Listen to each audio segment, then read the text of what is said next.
నా ప్రాణానికి ప్రాణమైన తెలుగు ప్రేక్షక దేవుళ్ళందరికీ నమస్కారం.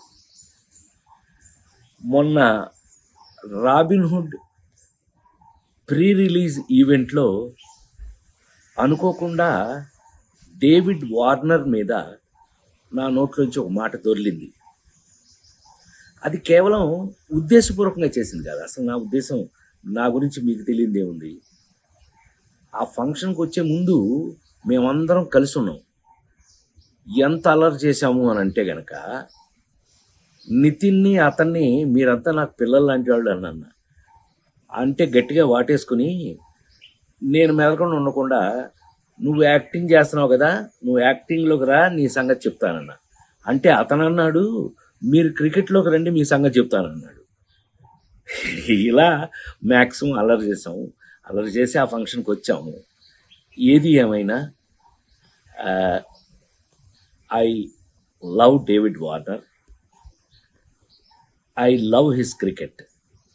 David Warner love our films, love our acting. So మేము, నాకు తెలిసి ఒకళ్ళకి ఒకళ్ళం బాగా క్లోజ్ అయిపోయాం. ఏది ఏమైనా ఈ జరిగిన సంఘటన మిమ్మల్ని ఏదైనా మనసు బాధ పెట్టినట్టయితే, ఎవరినైనా తెలియకుండా, నేను నిజంగా ఉద్దేశపూర్వకంగా అన్నది కాదు కాబట్టి, అయినా కూడా ఐ ఫీల్ వెరీ సారీ. నేను మీ అందరికీ సారీ చెప్తున్నాను.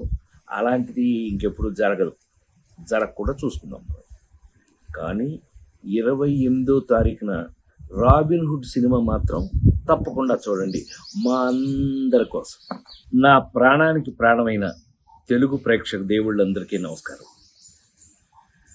మొన్న రాబిన్హుడ్ ప్రీ రిలీజ్ ఈవెంట్లో అనుకోకుండా డేవిడ్ వార్నర్ మీద నా నోట్లోంచి ఒక మాట దొర్లింది.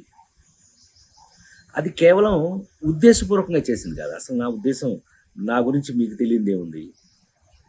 ఆ ఫంక్షన్కి వచ్చే ముందు మేమందరం కలిసి ఉన్నాం.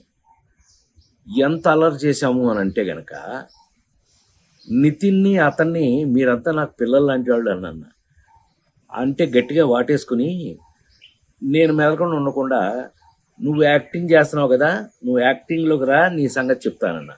అంటే అతను అన్నాడు, మీరు క్రికెట్లోకి రండి, మీ సంగతి చెప్తానన్నాడు. ఇలా మ్యాక్సిమం అల్లరి చేసాము. అల్లరి చేసి ఆ ఫంక్షన్కి వచ్చాము. ఏది ఏమైనా I love David Warner. I love his cricket. David Warner love our films, love our acting. So మేము, నాకు తెలిసి ఒకళ్ళకి ఒకళ్ళం బాగా క్లోజ్ అయిపోయాం. ఏది ఏమైనా ఈ జరిగిన సంఘటన మిమ్మల్ని ఏదైనా మనసు బాధ పెట్టినట్టయితే, ఎవరినైనా తెలియకుండా, నేను